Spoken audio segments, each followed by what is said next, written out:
Hello, everyone. Thank you for joining us for the ACRL Presents webcast, Using Fair Use to Preserve and Share Disappearing Government Information, a Guide for Rogue Librarians, which is being offered today as part of Fair Use Week. As a reminder, today's session is being recorded, and we will share the link to the recording shortly after the webcast. Our presenters today are Will Cross and Lillian Rigling. Will is the director of the Copyright and Digital Scholarship Center in the North Carolina State University Libraries. He speaks and writes nationally on copyright, scholarly communication, and open culture. He is also a presenter for the ACRL workshop, Scholarly Communication from Understanding to Engagement, which you can bring to your campus, chapter, or consortia upon request. Details are on the ACRL website. Lillian is a North Carolina State University Libraries Fellow, working in the Copyright and Digital Scholarship Center and the User Experience Department. She coordinates outreach, instruction, and engagement around issues of authors' rights, copyright, and open culture at NCSU for students and faculty. Previously, she worked as a graduate student in the Scholarly Communications and Copyright Office at the University of Toronto. Thank you again for joining us, and Will and Lillian, whenever you're ready, the floor is yours. Great, thank you so much. So I'm Lillian, and this is Will. He's waving.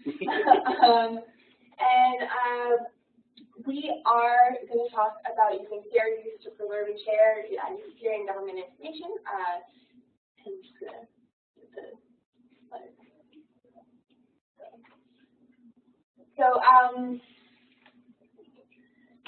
Sorry, we're just having a little technical difficulty with switching to the share slide. Great. All right, here we go. Perfect. All right. So today, we're going to talk about preserving government information. So we'll talk a little bit about sort of the new landscape for government information and how that sort of fits in with library values. And we'll talk a little bit about the legal issues and the role that fair use plays in that. And then we'll talk about some ways that you can get involved on your own. So it's common practice for new administrations to make big changes on the web, to rebrand the White House and the surrounding information. And the Internet Archive has been crawling government sites since 1996. Between the Bush administration and the Obama administration, this formal end-of-term web archive popped up, and they've been doing end-of-term, really deep web crawls between the Bush and Obama administration, between Obama's first and second term, and now between Obama's final term and President Trump's first term. So you can see that the Internet Archive has a really robust and deep 2016 web crawl for the end of the term. It's got both pre- and post-inauguration crawls, and this is really important because the changes that are happening really quickly. So as an example, you can see here shot preserved in the Internet Archive of the WhiteHouse.gov homepage on January 19th in the evening before the inauguration.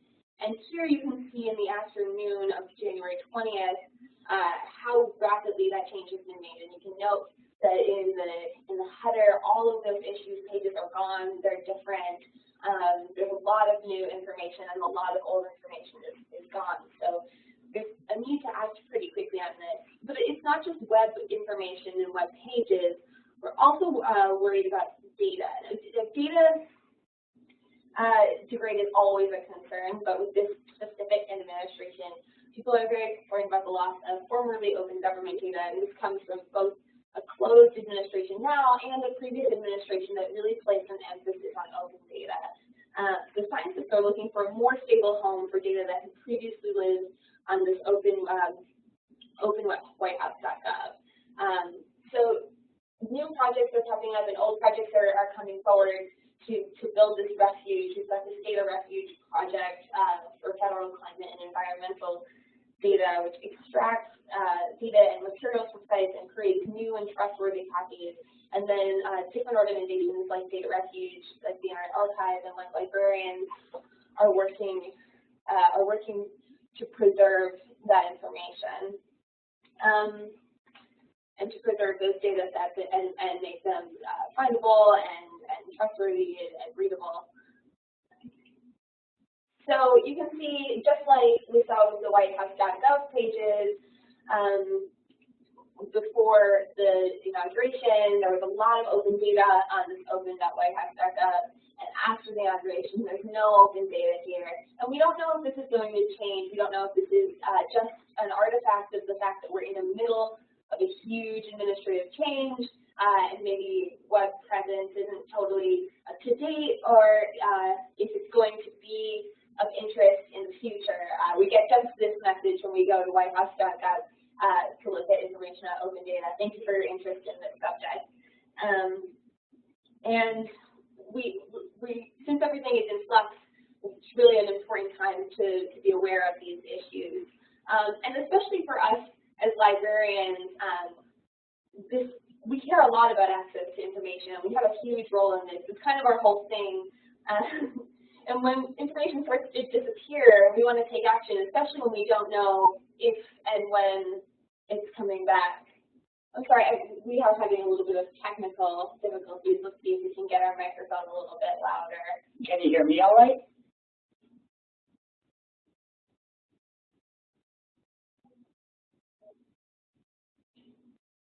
This is testing. We're getting some comments about the volume level. Are you able to hear my voice?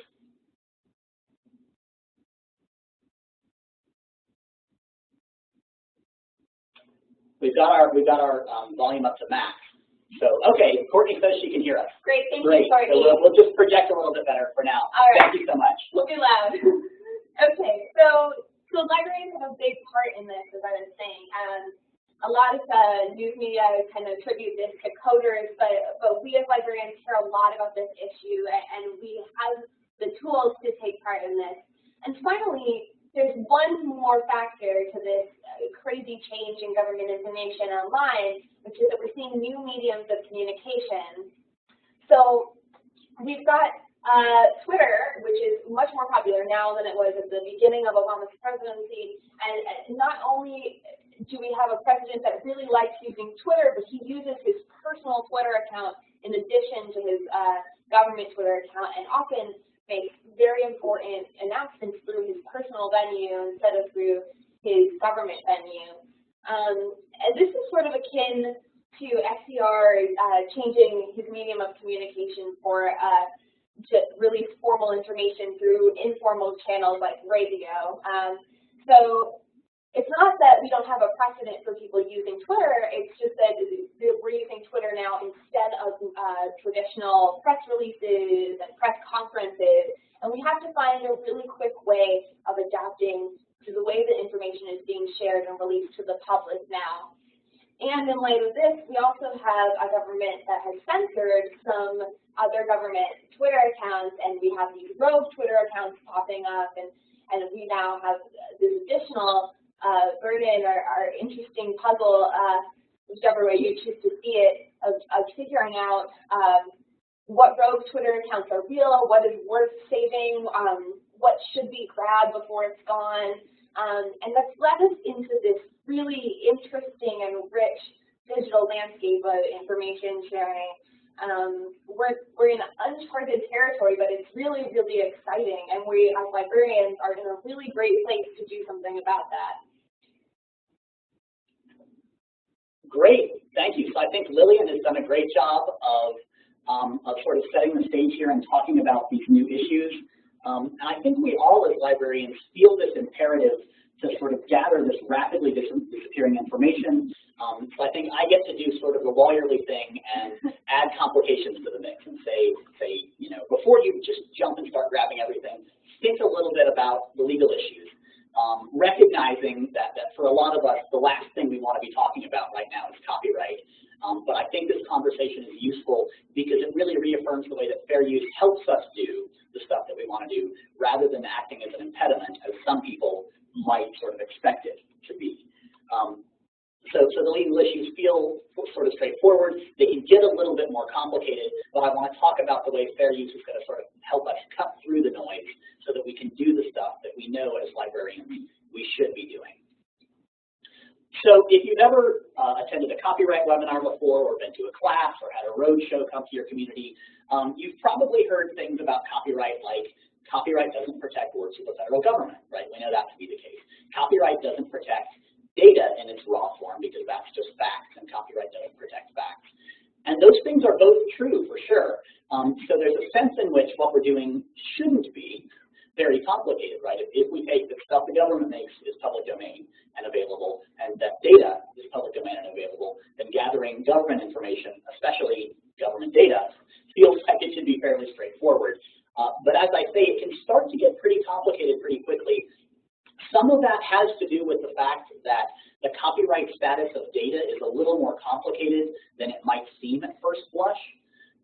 So as you probably know, the copyright status of data was really hammered out in this opinion from the Supreme Court called Feist, where they evaluated whether a telephone book could be protected by copyright or not. And what the court said was that factual information presented in a sort of alphabetical sense, right, names, street addresses, phone numbers, that there wasn't enough originality and there wasn't enough creativity there for copyright protection. So in that sense, data is not protected.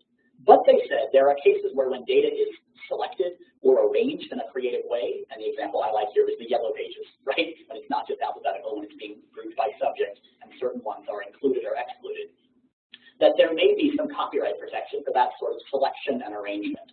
And we talk about that as a thin copyright protection, meaning the data itself is still in the public domain, but the selection and arrangement gets a little more complicated than that. There is that sort of thin copyright.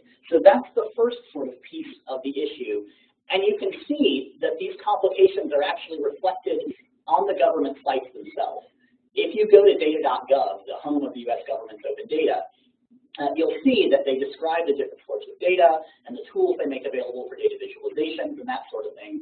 But they also, if you scroll down a little bit, they say specifically, we recognize that works of the federal government are in the public domain, that data generally is not protected by copyright, but we have this non-federal data available, works made by contractors or researchers or some other group that are not works of the federal government and that may have some sort of copyright protection. So already the issues are getting sort of a little bit more complicated and a little bit hairier from there. And they get even more complicated when you think about the fact that there's more to data than just data, right? That I could say, this is my data, it's an Excel spreadsheet with no headers on it. Well, that is the data in some sense, but it's not really meaningful until you wrap it in the metadata, a code book, sort of that context that we use to understand and make data meaningful. That's also the case for things like data visualizations and other sort of examples of what part of the data is most important. So even gathering, quote, the easy stuff, the low-hanging fruit, the data, raises all these different questions about, is there a thin copyright or not? What about the visualizations and the other materials? What about the computer code that's related to it? These sorts of things. So the issues around data start to get pretty tricky pretty quickly. And when we take a step back and start talking not just about gathering the data sets themselves, but we start talking about harvesting the web pages, things get even more complicated, right? I've got up here two pretty good actors in the federal government. The Library of Congress, of course, has deep copyright expertise, and the EPA thinks about these issues a lot as well. But you can see on both of these pages, they've got things owned by the federal government and older works that might be in the public domain. But they've also got, images that clearly are made more recently than that may or may not be in the public domain. They've got blog posts. They've got news stories and videos from news stories. They've got a Twitter feed on there, right? All of these things where the copyright issues get sort of more and more complicated, and this starts to look almost like sort of an orphan work situation or that sort of thing. So archiving data, a little bit complicated. Archiving web pages, a little bit more complicated. And then archiving Twitter, the third issue that Lillian highlighted, that's when things start to get really complicated indeed, right? As you probably know, if you've looked at Twitter's terms of service or TOSDR or some other resource that walks you through what Twitter does and how it works, individual users of Twitter, of course, retain copyright in their work. So you have to think about who owns that individual tweet. If they're retweeting something, what's the difference between the tweet and the retweet? If their tweet includes an embedded GIF or other sorts of information, right, the copyright issues get more complicated. And then sort of further complicating it after that is the fact that Twitter's developer documentation makes it clear that if we're going to automate scraping in some way, if we're not just going to like save tweet by tweet manually, if we're going to create some sort of computer assistant to help us do this that uses the API or similar, we have an obligation under Twitter's terms to respect the intention of users. And I think in general that's laudable, right? If I tweet something I'm embarrassed about and I want to delete it, I'm glad that other people scraping Twitter have to respect my concerns in that way. If I modify a tweet and make it private, if I change it in some way, right, that documentation makes sense as a policy.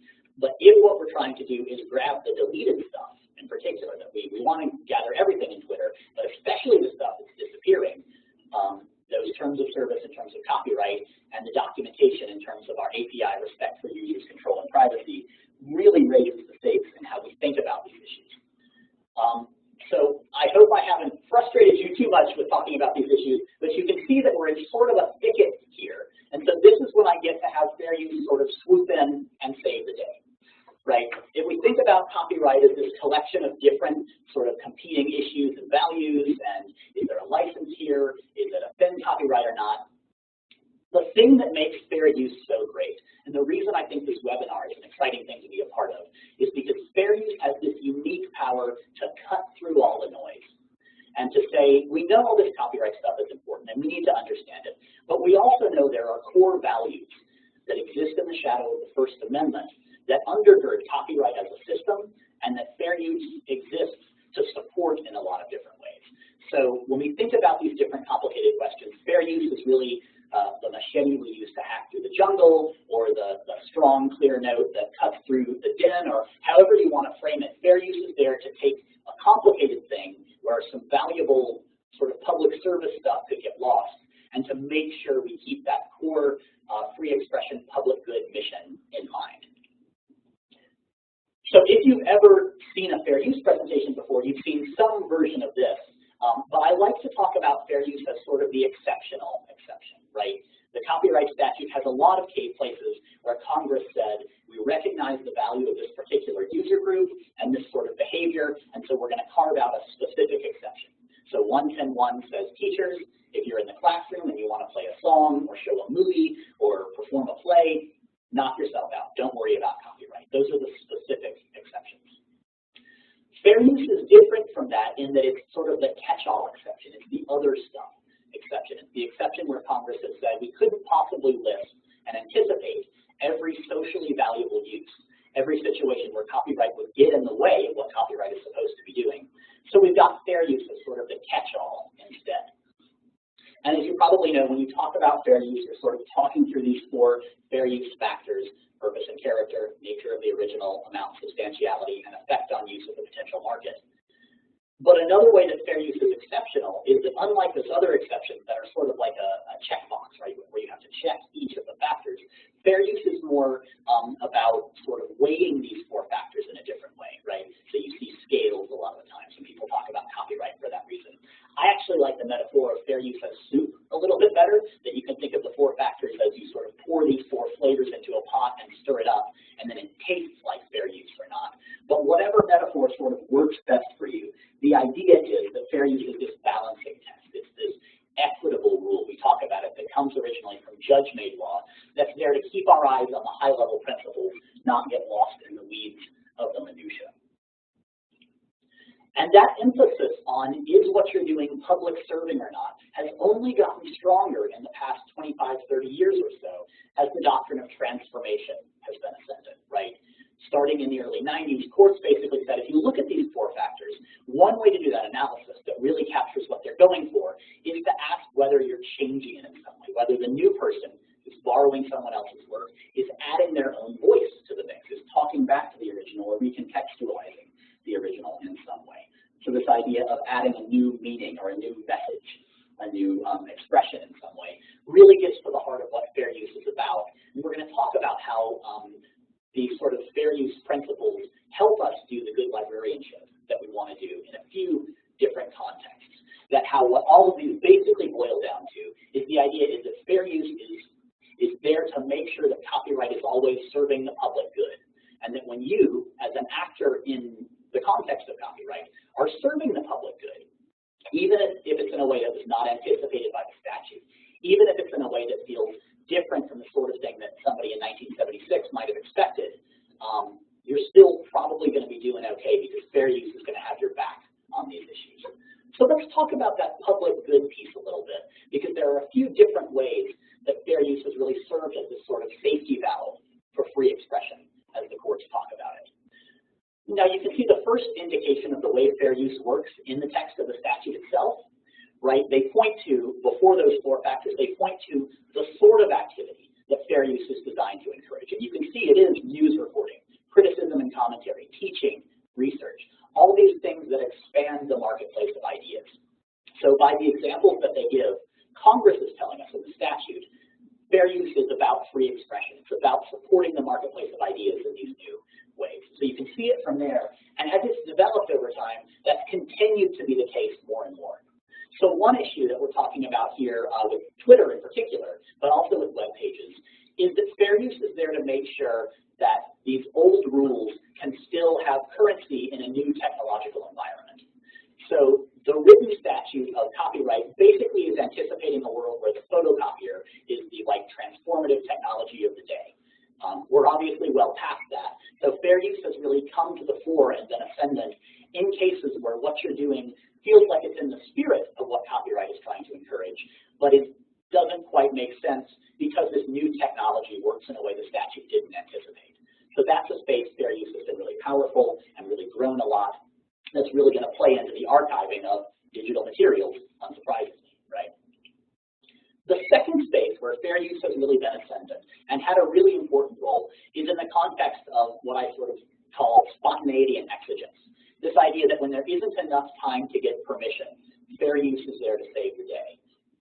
And again, you can see the sort of obvious connection to disappearing government information. When people lecture about this issue, they tend to point to the example of a teacher who sort of wakes up in the morning and reads a news story and wants to bring it into class. Right? There's not time to go through the standard permissions marketplace that copyright generally anticipates. So instead, we have fair use to help us in that exigent moment, in that moment of spontaneity. And obviously, when we talk about government information, fair use is going to have a major role to play here as well, because this stuff is disappearing before our eyes, right? And then finally, and this has been great to see this theme come out in a lot of different Fair Use Week presentations, is that fair use's relation to the First Amendment means that fair use is often at its strongest when copyright is shutting down something in the marketplace of ideas, right? When a rights holder's unwillingness to grant permission or excessive permission fees or similar would mean that a point of view can't be expressed, or criticism can't be voiced, or an idea, a voice that should be out there stating its case in the marketplace of ideas isn't able to make their voice heard because they're being, as Lillian said, censored in one form or another. So that's the third place where copyright and fair use in particular really steps up to the plate and really has an important role to play. Taken together, what that means for me when I think about fair use is that fair use in the shadow of the First Amendment really reflects Alexander Meiklejohn's formation of free expression as not just about an individual's right to say what's on their mind, but a community's right to hear something, right? That the government doesn't just release data because the government is excited about this and wants to brag about it. They release it because the world is a better place, because entrepreneurs can get access to that information, decision makers, scientists, individual people making choices in their lives, right? That there's this sort of community obligation to have an active and thriving marketplace of ideas, and that fair use has an important role to play in that context as well. So that's the way I frame fair use as a set of principles and as a set of practices. What it would be good to do now is to sort of talk through how fair use is going to work in the context of archiving this disappearing government information. So let's start with those four factors that we talked about a minute ago, right? What are you doing? What are you using? How much are you using? And are you harming the market for the original?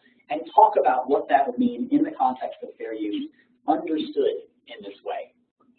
So if you ask me what the purpose and character of archiving this government information and sharing this government information is, I would frame it as something like archiving at-risk works for public use. And you can see there that basically every word in that phrase strengthens the fair use claim, right? If I say what I'm doing is archiving something, we know that that archiving role is something that copyright tends to support. Section 108 specifically calls out librarians and says we're supposed to be doing that sort of archiving.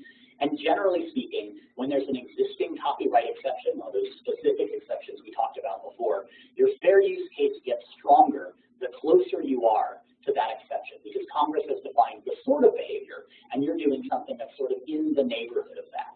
John Vann has called this the gravitational pull of other exceptions. Again, there are a lot of good metaphors out there, but the idea is that Congress has identified a behavior as socially valuable. When you're doing that sort of behavior, your fair use case gets stronger, right? So archiving, strong factor one analysis. At-risk works, right? Again, we're identifying specific works that the public needs access to and saving them. That strengthens our fair use claim as well.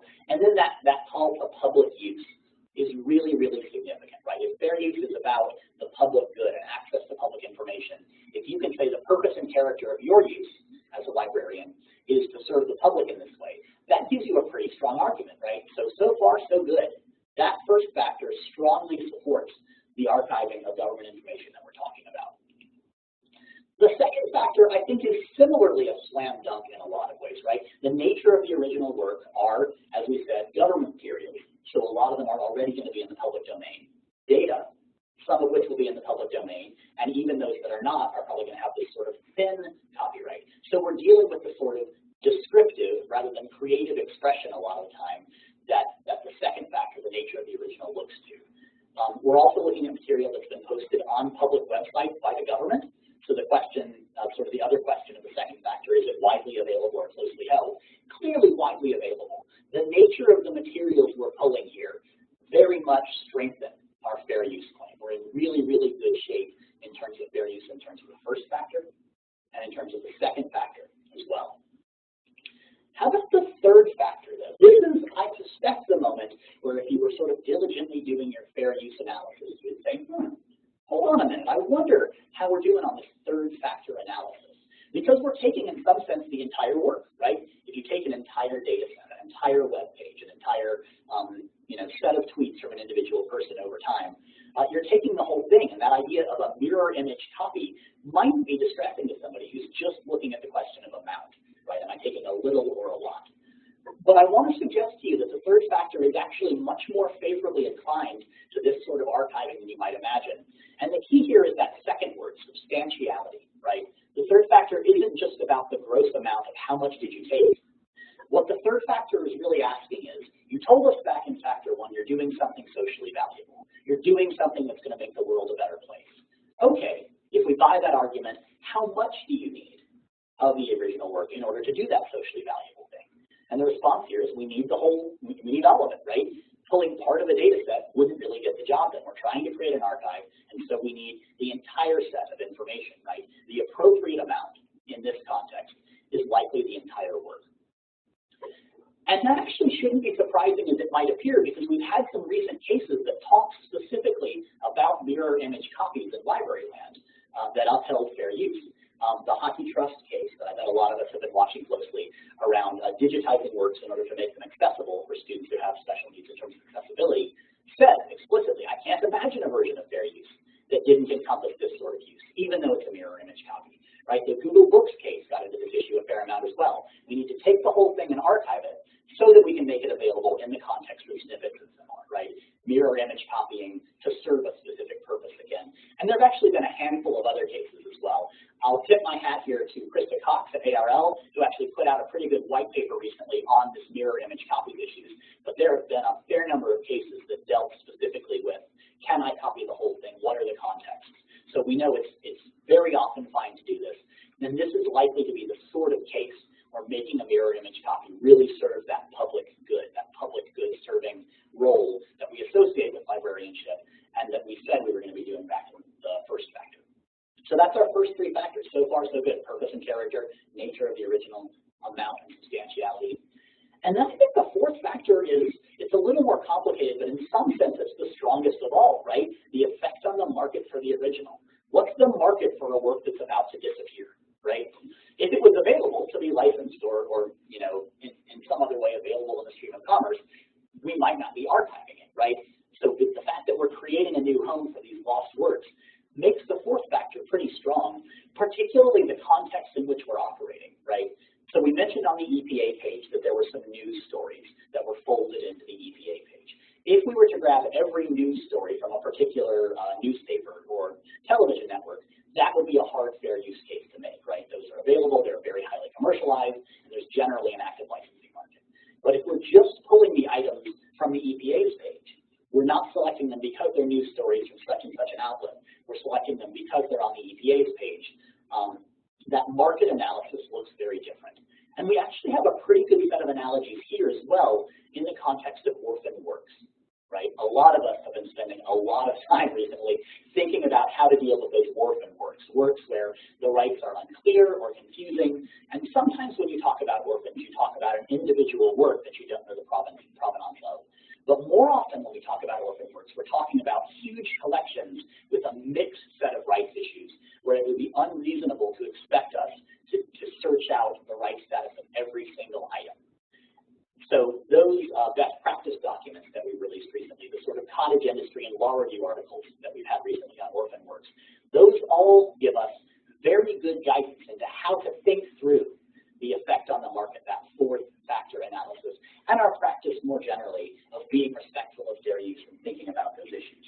So if you look through those factors 1 through 4, you start to see that we're looking pretty good here, right? Fair use has our back in a pretty significant way. And if you take it a step further and you think about transformation a little bit, I think you can start to see some good analogies here as well, especially around the orphan works issue, right? I suspect we have people in the audience who could make a whiz-bang argument that the act of archiving itself is transformative. And I suspect we have some other people in the audience who would say, I don't find that argument very persuasive. Simply making a mirror image copy so there's an archive available, that doesn't feel very transformational to me. Wherever you fall on that argument, I don't think there's any argument that there are a lot of transformational uses that require a full archive to be effective. So, for example, if you were to say we're going to create a data refuge project in our library, and we're going to do a library exhibit on disappearing government data, and we're going to showcase the issues that we think are really important or the information that's being lost, we know that's a transformative use, right? We know that a library exhibit is sort of a clear example of what transformation looks like. And as we saw in the Google Books case and others, there are lots of other ways to make things available for researchers, for snippets, for searching, etc., where you need to make an archive of the entire thing in order for the transformation to happen in the first place. So as a predicate, as a precondition, I think the idea of grabbing to support transformational use is a very, very strong argument in favor of fair use as well. The other thing I'll say in this context while we're talking about it is that we have some pretty good language from several courts, including Judge Evans in the Georgia State case, right, the e-research case, that make it clear that dark archives in particular are not a copyright issue, right? Not only are dark archives probably a fair use, but in fact, if there's a truly dark archive where nobody sees what you're archiving, the example from Georgia State was an e-reserve that no student ever clicked on, but any place where something is copied but nobody sees it, what she said was the harm there was de minimis, meaning there was so little copyright harm, we don't even have to talk about fair use. There's just no harm in the first place, right? So if you say to your director or to your teammates, I don't know about sharing it yet, but I know I want to grab this stuff before it goes away, I think you're on very, very firm legal footing in that context, especially when you can point to these sort of subsequent transformational uses. So that's a lot of what the fair use calculus looks like. I want to say one other thing about fair use because I think it really speaks to the unique nature of libraries and librarianship. And what I want to say, and I know Lillian's going to pick up on this in terms of the sort of professional stuff as well, is I think there is nobody better than librarians to be doing this stuff. And that's true because we have a sort of training that not everybody has. We have a set of ethics and values that not everybody has. But it's also true because the law treats us differently. Copyright law has long recognized the unique role that libraries play in the marketplace of ideas and thus in fair use and copyright generally. And so there are several places where the law says, hey, librarians, we love you, we love what you're doing, here's some space to keep doing it. I mentioned Section 108 already, which gives us some clear guidance about archiving in different ways. I mentioned that fair use has treated us fairly well when courts have looked as well. But there are also some sort of procedural protections around damages in copyright that really privilege the stuff that libraries do. So if you'll bear with me for a minute, the analogy I tend to use when I have to explain fair use and risk analysis to people is the analogy of driving a car. I say that fair use is like driving a car. There is a little bit of risk, right? Every time you get behind a wheel, there's a chance you're going to get into an auto accident. But it gets you where you need to go so quickly that you're okay with that minimal risk, especially when you know the rules of the road, you observe the speed limit, all these other sorts of things, right? So this idea that fair use is like driving a car, there's a little risk, but we can take steps to keep ourselves safe, and we don't get where we want to go otherwise.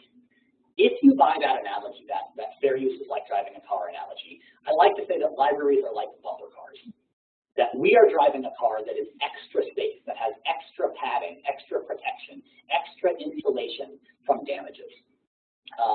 Obviously, if you're at a state institution, there is no concern about damages at all, right? You have that sovereign immunity protection.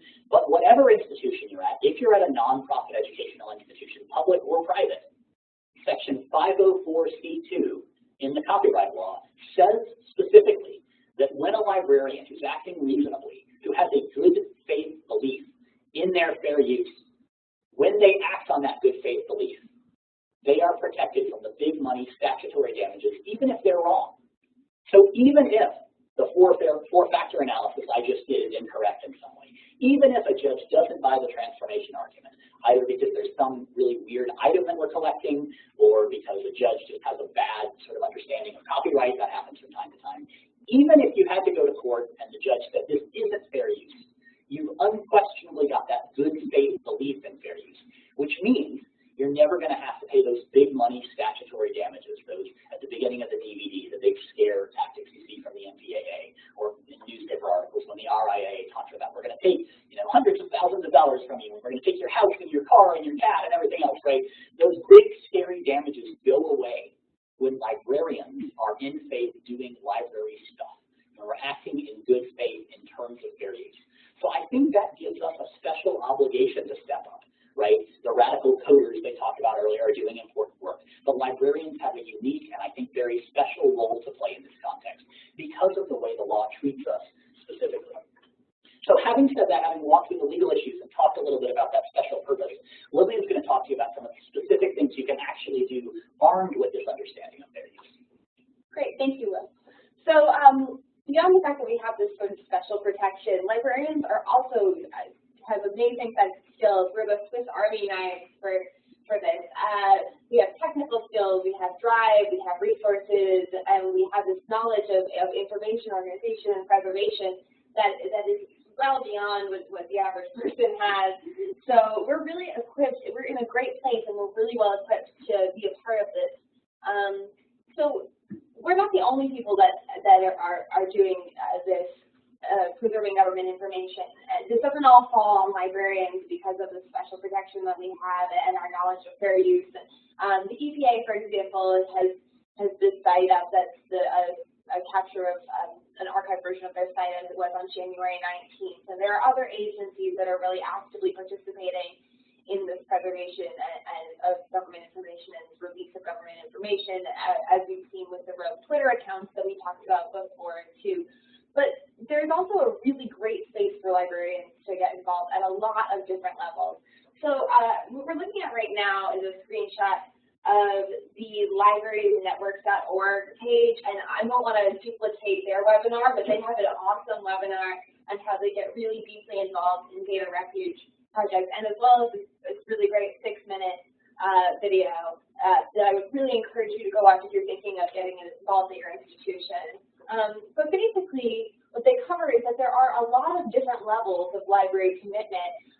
You don't have to go all in and then be the superhero that saves the day. You can start at any level. So we've got this first level where you can just find out what data, what web pages are important to your researchers and raise awareness. And there are workflows to nominate these data sets and these pages for preservation.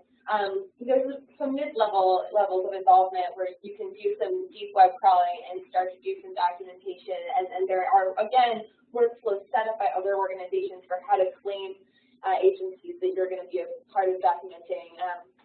If you know what specific data your community needs, you can go ahead and get in there and rescue that. And if you're really, really excited about this, you can host your own event. You can have a little hackathon or a data refuge event and get people in your community involved and easily train them on how to do this and spend a day really just rescuing a lot of data with a dedicated team. Specifically, these data rescue events, you don't have to start from zero. You don't have to plan this all yourself and reinvent the wheel. Because the people that are interested in this process and in preserving this information are so open about it. They've released all this great documentation for you about how to actually go about this process. You can basically just wholesale adopt a data rescue event, and you can see we have one coming up locally if you're in our area in Chapel Hill. If you just like a week. And these events are pretty easy to just drop in place. They're ready to go. And if you have, these skills and the drive to generate community around this issue, you don't have to do a lot of planning. You can just sort of take these workflows and drop them right into your local community, and you can become a really big part of this movement to preserve government information and to make sure that we continue to have access to the things that we need, both data and web pages and tweets and anything that you think is possible. Like you're armed with fair use in order to do that. But these same workflows and the same principle of fair use also applies not just to our federal government, but to local government and to your local communities. So we may see the federal government issue as a big thing right now, and it certainly is. It's in the news all the time. But this is generally just really good practice. You'll see here, this is a Virginia project that archives Virginia government data, state government data, that is running on the same principle that is backed by fair use, that uses these same workflows. And you also have the ability to do this on your campus. And so here at NC State, we apply a lot of these same principles to archiving our university websites, to archiving our provost's Twitter and our chancellor's Twitter account, to make sure that we are accountable for the information that we're putting out there, and to make sure that our community knows that we're a transparent university, and we have the library is going to help push that forward and make that an important value and a visible value to our community. So these same exact principles that we talked about with fair use, this is big, sort of in your face, in the news issue of federal government information at this time of rapid change, can also be applied at any time to your local communities, to your universities, to your local governments, and to things that are important to researchers, especially if you don't want to sort of take the charge. You can always find out what is important to your local research community. What do they need? What are they afraid of losing? And you can jump in and save the day. And the whole time, you know that fair use has your back. No matter what kind of new mediums of communications we see, no matter what kind of information we're looking at in a moment of crisis, we can meet our mission as rogue librarians by relying on fair use and really understanding how to do a fair use analysis and how to go forward with that strong backing.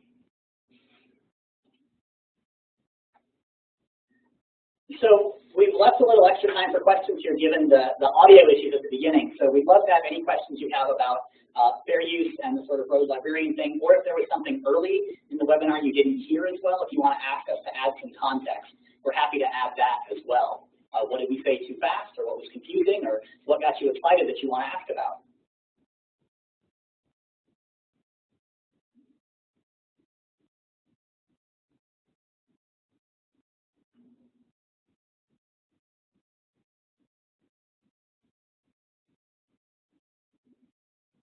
And we're not seeing any questions pop up, so Chase, if you see questions, if you could share them with us, that would be really helpful. Sure will do. No questions have come through yet. And just a reminder to everyone, I turned it on, if you want to change your send to feature on the chat box to all participants, then you can message everybody. Thank you.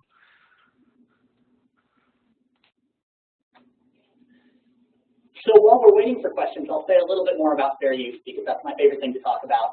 I think Lillian's point about state and local government is a really good one for a couple of different reasons.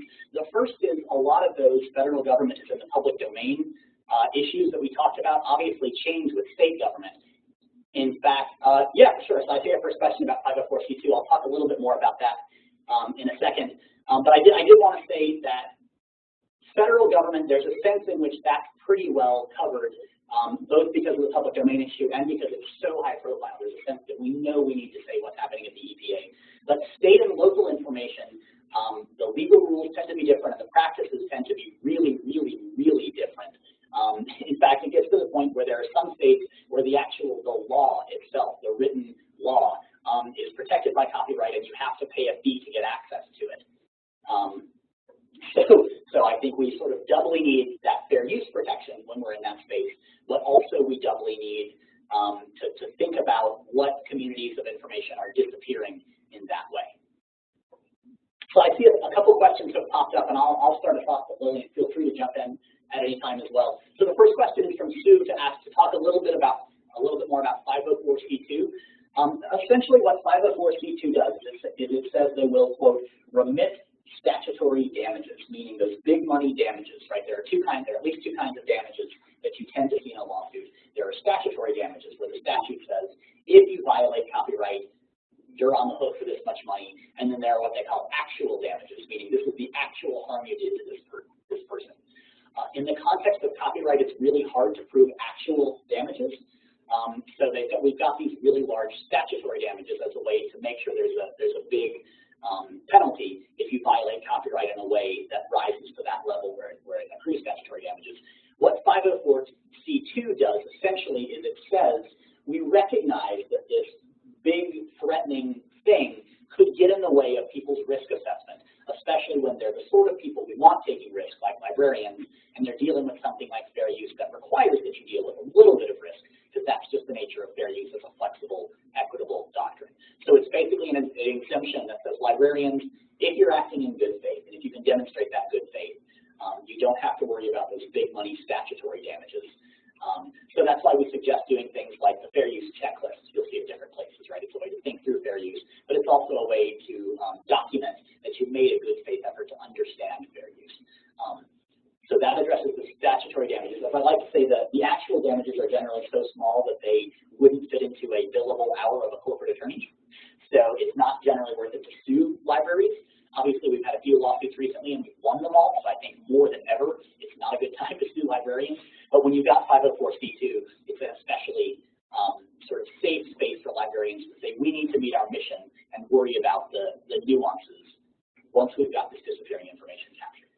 Did you want to add anything to that, Lynn? That's great. Okay, great. Did you want to talk about the Internet Archive, or do you want me to talk about that? I can talk a little bit about the Internet Archive. So I know we've been talking about this a lot in the context of libraries and librarians, and that's partially just because we're going through ACRL. But this fair use analysis absolutely does apply to the Internet Archive. Now, granted, because they're not a library, they're not an educational institution, this does change. But as Will mentioned, it's the soup metaphor, right? So in the areas where a fair use claim is weakened, does that make the soup taste bad or bitter? I don't think so. We're really strong. We have delicious fair use soup as librarians. At the Internet Archive, you've got like four-star fair use soup. That analysis is going to have to be always conducted on a case-by-case basis. So what we've talked about, what Will has talked about, is sort of a general idea of how this can apply to government information. But it's always safer to have to conduct your fair use analysis case by case, library by library. This is different if you're a public institution or a private institution. It's different depending on where you're putting this information and what you're doing with it.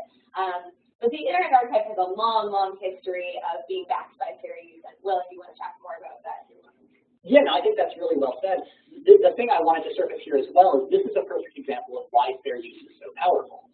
The Internet Archive may or may not be able to avail itself of the specific Section 108 exception for libraries, because the way that exception works is very specific, right? Congress has said these are the sort of people we want. You have to jump through exactly these hoops, etc.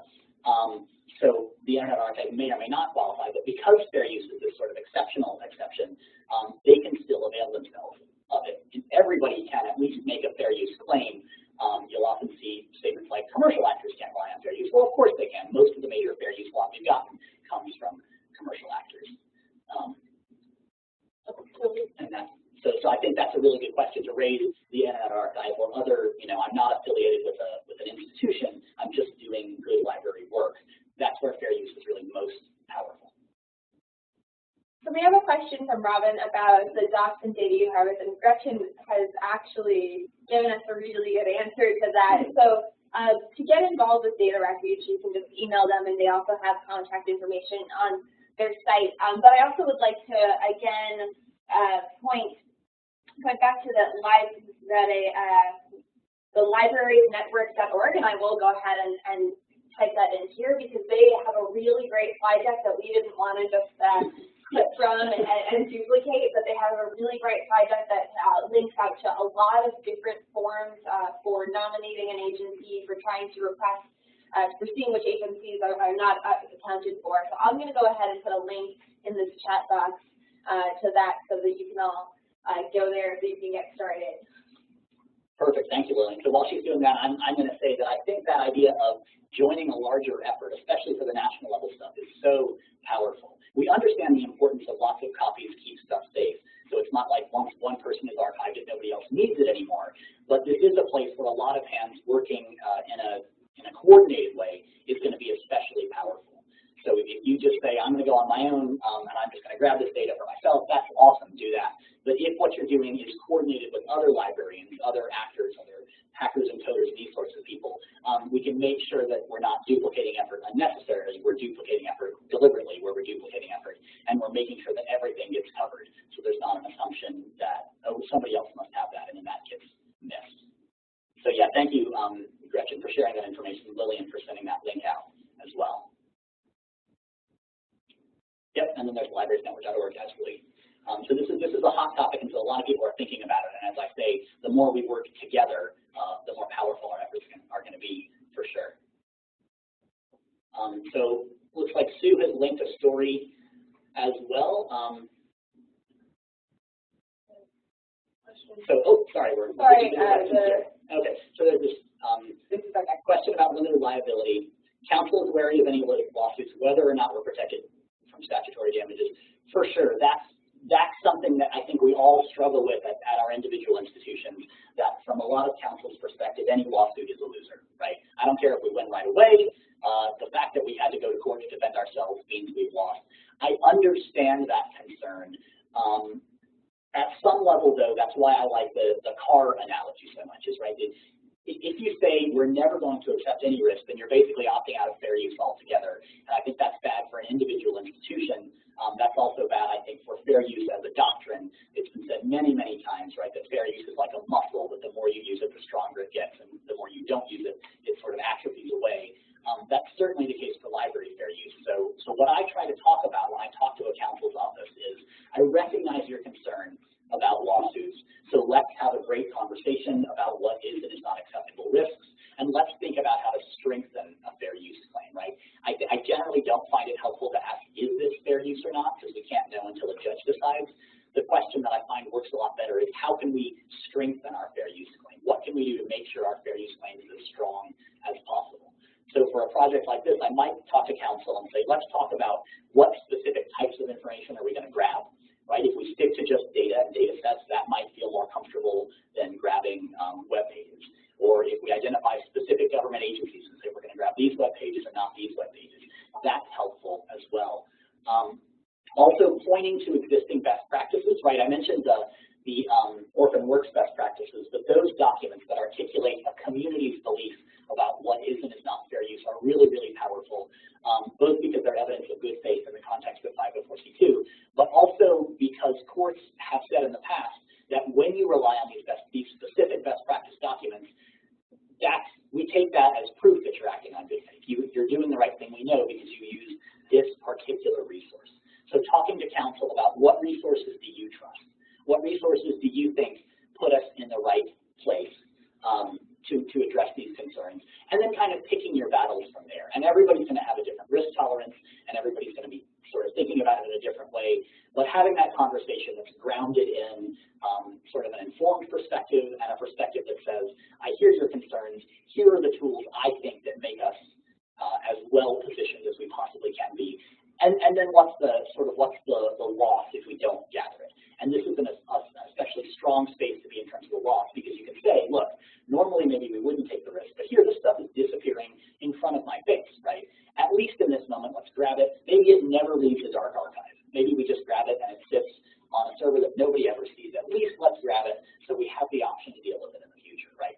So contextualizing it in terms of what would be lost if you don't accept a minor risk and what you could do to mitigate risk. Those are the sort of conversations I tend to have with my counsel's office by and large. That was a little rambling. Lillian, what other questions have I been talking over time? So you mentioned a white paper by Krista on copies. Do you have a reference for that? I've been trying to find a link. Sure. So it's Krista Cox. She is the head of outreach at ARL, so KRISTACOX. And so they're the ones who just put out those 10 myths about fair use. You've probably seen the infographics going around. I know it's playing on our library's big display boards right now. But yeah, Lillian is pulling up a link. But Krista has done a ton of great work with ARL in terms of legislative outreach, in terms of scholarship, in terms of these sorts of things. Lillian is sharing her policy notes page right now, which is sort of her blog that has a lot of different information that mentions in this moment the myths and facts. But she's the one who had that list of cases. And it's going to be things like the Grateful Dead archive case, where they took full pages of Grateful Dead posters, and the Hockey case, and those sorts of cases where for a fair use sort of endorsed purpose, like commentary and criticism, scholarship, archiving, etc., the entire mirror image copy was necessary. So there's the link to Krista's page. I can send out a link to the white paper later on. I don't have it at my fingertips, and I don't want to waste your time as I'm searching for it for 5 minutes, because we're almost out of time here. Are there any final, but if I'll share it with Chase after, and he can send it out to the attendees as well. Are there any final questions, Lillian, that we sort of scrolled through or missed? Yes, so there was a link to this article about 504C2. 504C2. Okay. I'm not familiar with this story, or at least with this headline about it. So it looks like archivists were releasing confidential information, and they have been fired. Looking at it here, when you talk about confidentiality, of course, that's not a copyright issue. That's a privacy issue, or just literally a confidentiality issue as well.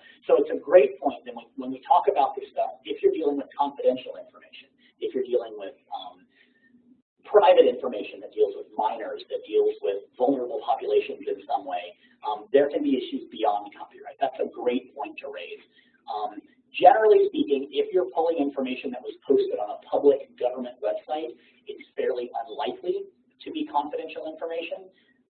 But I think you're absolutely right to point to the fact that there are issues beyond copyright that fair use is not going to support you with. There often are similar exceptions for good faith or sort of public service, but every body of law frames those exceptions a little bit differently. We're just about at 3 o'clock, so I won't belabor that anymore. This is another one I'll take a look at, and I can share some information. I've got our Twitter handle at the beginning, and my contact information is also on our webpage. So if you have specific questions you want to reach out about to Lillian or myself via Twitter, or you can just shoot me an email. I'm just at WMCrossett@NCSU. I'm happy to answer those questions one-on-one as well. Any final questions that I missed, or if we hit the big ones? Great, and it's just at our clock, 3 o'clock right now. So if you have any final questions, we'll be happy to answer them.